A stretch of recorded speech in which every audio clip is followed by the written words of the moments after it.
Oke, jadi kamu itu fresh graduate ya? Iya Pak, saya baru lulus tahun ini. Oke, jadi untuk pekerjaan ini kira-kira kamu perkiraannya mau gaji berapa? eh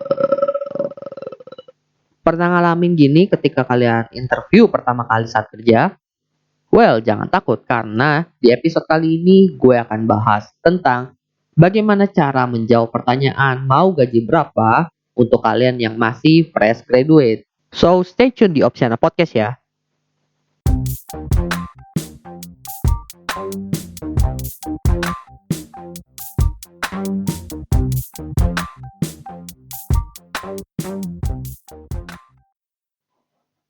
Eits, sebelum mulai, kalian sudah cek belum website terbaru dari Opsiana? Di sana kalian bisa langsung dengerin episode-episode Opsiana tanpa perlu download aplikasi apapun loh. Kamu juga bisa subscribe channel Opsiana, jadi gue bisa kasih update terbaru kepada kalian setiap minggunya secara langsung. So, tunggu apa lagi? Langsung aja cek di www.opsiana.id lewat browser kamu atau klik link di bio Instagram Opsiana ya. Halo semuanya, balik lagi bareng gue Dwin di Opsiana Podcast. Bagaimana kabar kalian semuanya? Semoga sehat-sehat dan baik aja ya. Dan sebelum gue mulai ya podcast ini, gue pengen ngucapin dulu karena sekarang juga banyak teman-teman yang udah mulai bekerja ketika podcast ini launching. So, tetap jaga diri dan juga ikuti protokol kesehatan yang disesuaikan dengan aturan pemerintah setempat sehingga kita bisa terhindar dari penyakit dan juga virus corona juga ya. So, mari kita mulai podcastnya. Jadi, topik kali ini gue pengen bahas tentang gimana cara menjawab pertanyaan kamu mau gaji berapa ketika interview. Nah, ini adalah sebuah pertanyaan yang bisa dibilang cukup sering ditanyakan oleh HRD ketika kita melamar pekerjaan di sebuah perusahaan. Ingat, yang nanya ini kebanyakan dari sisi HRD. Nah, sebenarnya pertanyaan ini simple kan? Kamu itu mau gaji berapa? Kita tinggal memberikan sebuah jawaban berupa nominal. Tapi ternyata untuk menjawab pertanyaan ini nggak semudah yang dibayangkan. Terlebih buat teman-teman kita yang masih bisa dibilang minim pengalamannya dalam dunia kerja akan mengalami kesulitan dalam menjawab pertanyaan ini. Oleh karena itu ya, gue ingin membuat episode podcast yang membahas tentang masalah yang dialami oleh teman-teman kita ini. Jadi gue nanti akan memecah episode ini menjadi dua ya. Episode ini akan membahas cara menjawab pertanyaan tersebut dari sisi fresh graduate, benar-benar orang yang baru lulus sekolah atau lulus kuliah.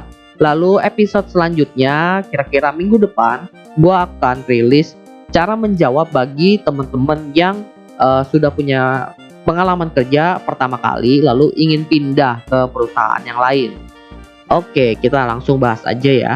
Jadi melihat dari sisi fresh graduate, kita semua pasti udah tahu lah, fresh graduate itu adalah angkatan kerja yang baru lulus ya dari dunia pendidikan. Entah mereka itu baru lulus dari SMK, SMA, ataupun lulus kuliah. Masa-masa baru lulus kuliah ini bisa dibilang adalah masa di mana angkatan kerja ini bersemangat untuk mencari kerja. Mereka ingin memanfaatkan ilmu yang mereka dapatkan dari dunia pendidikan untuk diterapkan di dunia kerja. Dan mulailah mereka melamar ke perusahaan-perusahaan yang membuka lowongan pekerjaan. Tahu-taunya dipanggil buat interview. Pertama disuruh interview sama user. Pas udah interview ternyata cocok nih, jurusannya sama ilmu-ilmunya ternyata cocok, bisa diterapin di perusahaan. Lalu masuk ke interview terakhir, yaitu bertemu dengan HRD-nya langsung. Udah masuk ke tembok terakhir, tahu-taunya goyah ketika ditanya pertanyaan yang bisa dibilang cukup simpel. Kamu mau gaji berapa? Kebanyakan para fresh graduate ini bingung untuk menjawab pertanyaan ini ya, karena mereka itu belum memiliki pengalaman dan itu udah pasti. Lalu mereka juga kurang referensi tentang gaji yang biasanya diterima oleh orang-orang yang menekuni role pekerjaan tersebut. Lalu akhirnya kita mikir sebentar, dalam tanda kutip pura-pura mikir, dan kita menyebutkan sebuah nominal. Nah, bisa dibilang nominal yang kita sebutkan itu agak sembarangan karena tidak ada referensi kan. kita nggak tahu tuh apakah nominalnya itu terlalu tinggi ataupun terlalu rendah. Alhasil ketika sudah mendapatkan respon dari HRD, kita cuma kemungkinannya dapat dua ya. Antara mendapatkan offer yang bisa dibilang nilainya rendah atau kita tidak diterima di perusahaan tersebut. Oke, itu adalah salah satu contoh kasus yang sering terjadi dan dialami oleh para fresh graduate ketika mereka diinterview dan diberi pertanyaan tersebut. Ternyata hal ini terjadi karena para fresh graduate ini kurang satu hal lagi yang dipersiapkan ketika mereka mau interview. Tadi udah gue sebutkan di awal, mereka itu kurang referensi.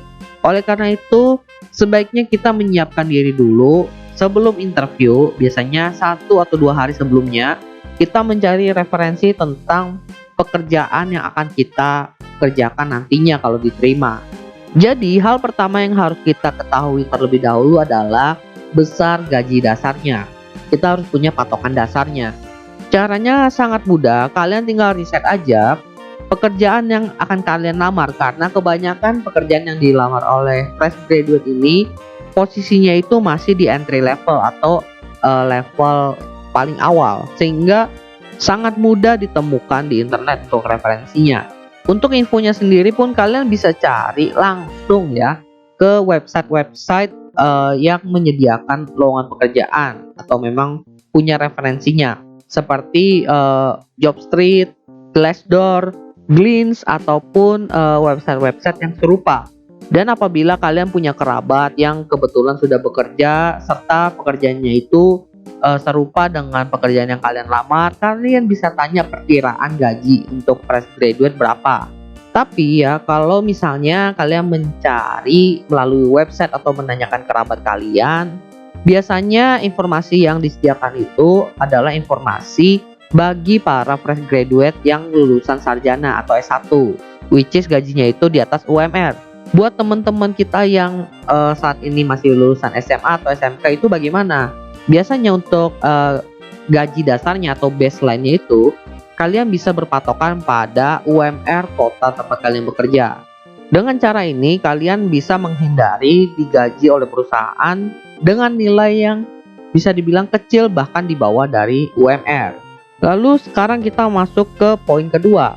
Jadi kita udah punya baseline atau besar gaji dasarnya, patokan kita lah. Tapi ternyata kalian punya skill yang mumpuni atau kalian punya pengalaman magang yang jauh lebih banyak, lebih panjang daripada teman-teman kalian yang sebaya. Atau mungkin kalian juga punya sertifikat pelatihan yang berhubungan dengan pekerjaan kalian. Makanya kalian merasa kalau seandainya kalian menerima gaji dasar tersebut, kalian merasa undervalue atau dibayar terlalu murah. Disinilah peran CV kalian cukup besar. Jadi masukkanlah semuanya, list organisasi kalian, waktu itu pengalaman kerja magang kalian, atau mungkin kalian pernah punya usaha, lalu sertifikat pelatihan kalian, semuanya yang berhubungan, ingat, yang berhubungan dengan pekerjaan yang kalian lamar saat itu.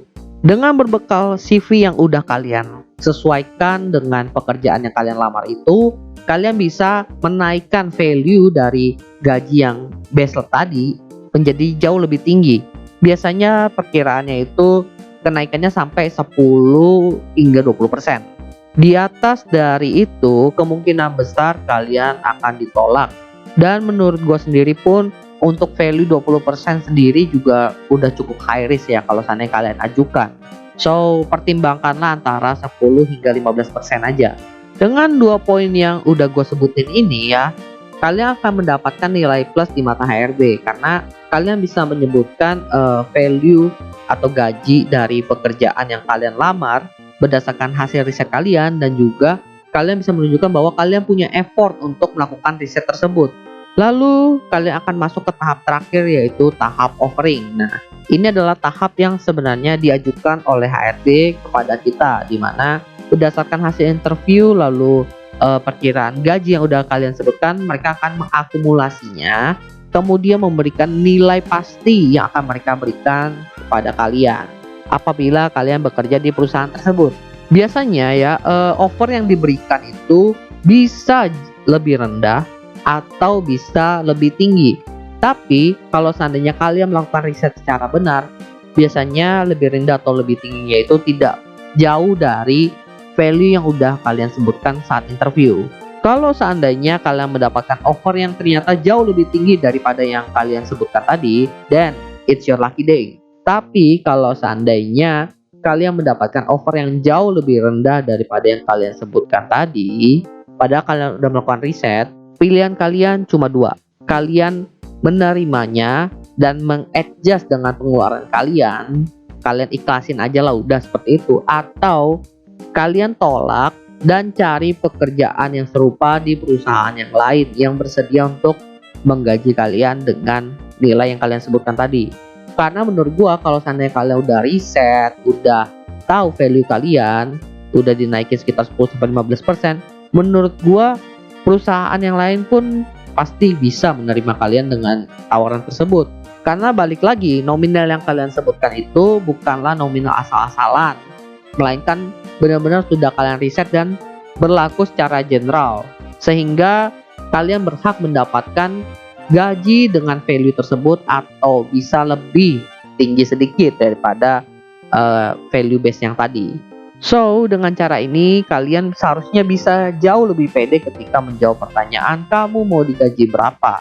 Dan gue berharap ketika kalian udah mencoba cara ini, kalian bisa mendapatkan gaji dan juga pekerjaan yang sesuai dengan keinginan kalian.